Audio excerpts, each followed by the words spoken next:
We've talked about the reactivity of polar pi bonds with strong nucleophiles. Now let's talk about what happens when we try to react to them with weak nucleophiles. I'm going to use a particular example that will make a molecule called a hemiacetal. So we're going to start off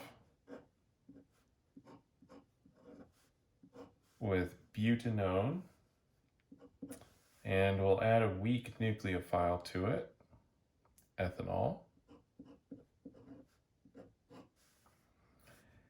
And this process is going to be pretty slow, and the equilibrium is going to lie mostly in this direction. But this reaction would make a hemiacetal. I'll draw that up here.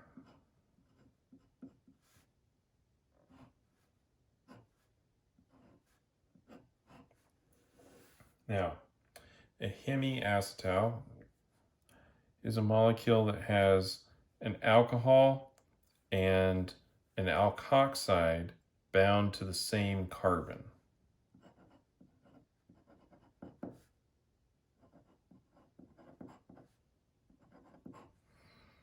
Later we'll see acetals, which are two alkoxides bound to the same carbon.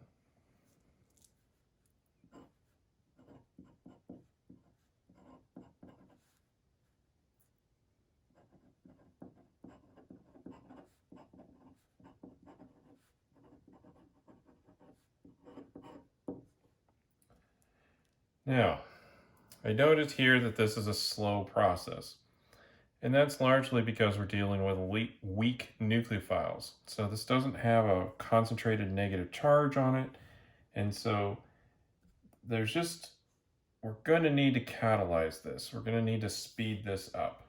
And in general, the reactions that we're going to explore in this playlist are going to need a catalyst.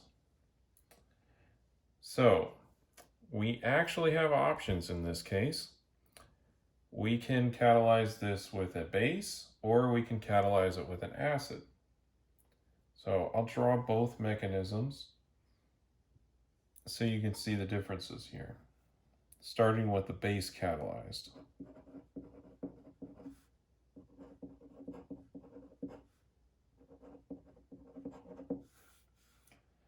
So the first thing we'll do with the base is we're going to deprotonate our nucleophile. Now, we're not going to deprotonate a lot of it because generally speaking, we're just going to use something like sodium hydroxide or potassium hydroxide to help get this going. So not too much of this is going to be deprotonated. Otherwise, we would really be looking at a strong nucleophile attacking, and we've already discussed that.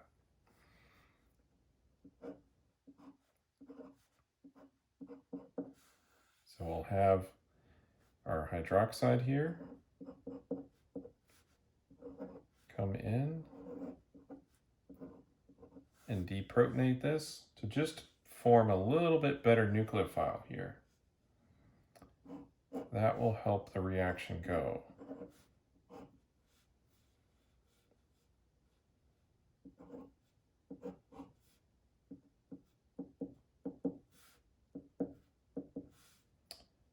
So we've got a negative charge on here somewhere. I'll draw it. Got a tack on the partial positive carbon. Electrons go up to the oxygen.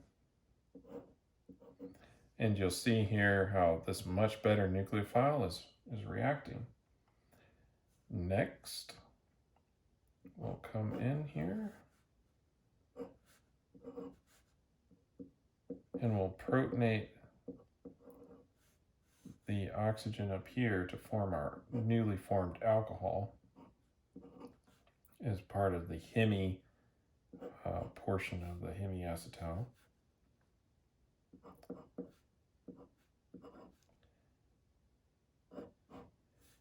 And you can see why this is base catalyzed, because we're going to use our alcohol here, which is in large quantities, generally speaking.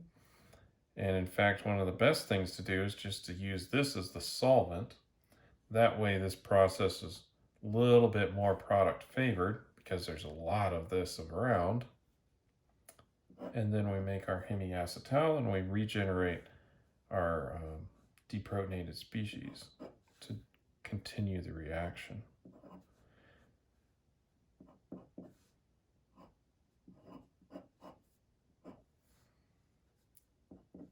Plus the alkoxide.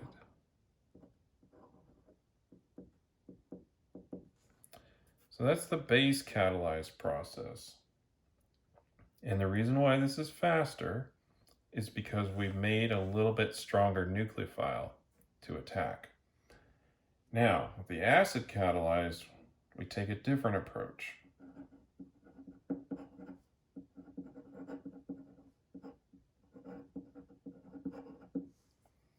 Here, we're going to start off with our acid in solution, and I would say just use something like sulfuric acid. Some good strong acid like that is usually a good choice. So we will have protonated the alcohol, let's just say. So we have some acid in the solution.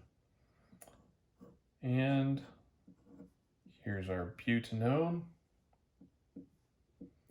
We're going to protonate the butanone.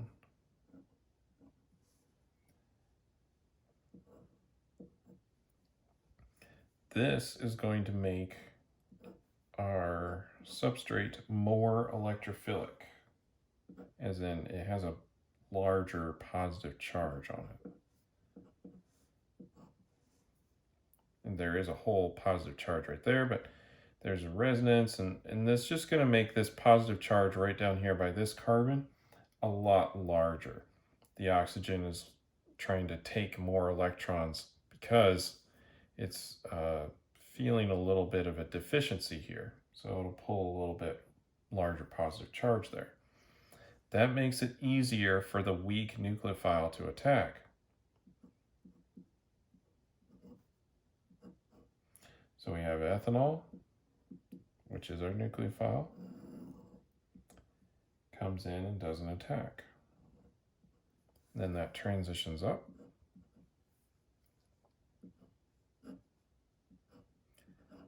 It's already protonated,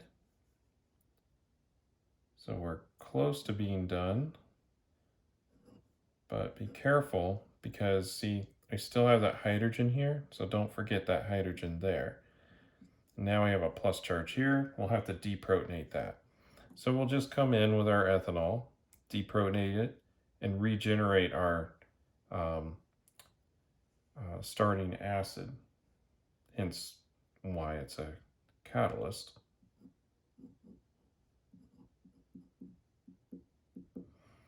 So come up here, take that proton off,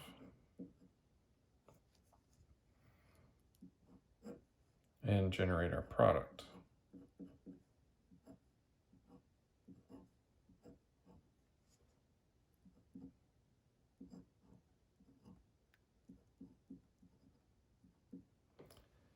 So this is a little bit about polar pi bonds being attacked by weak nucleophiles.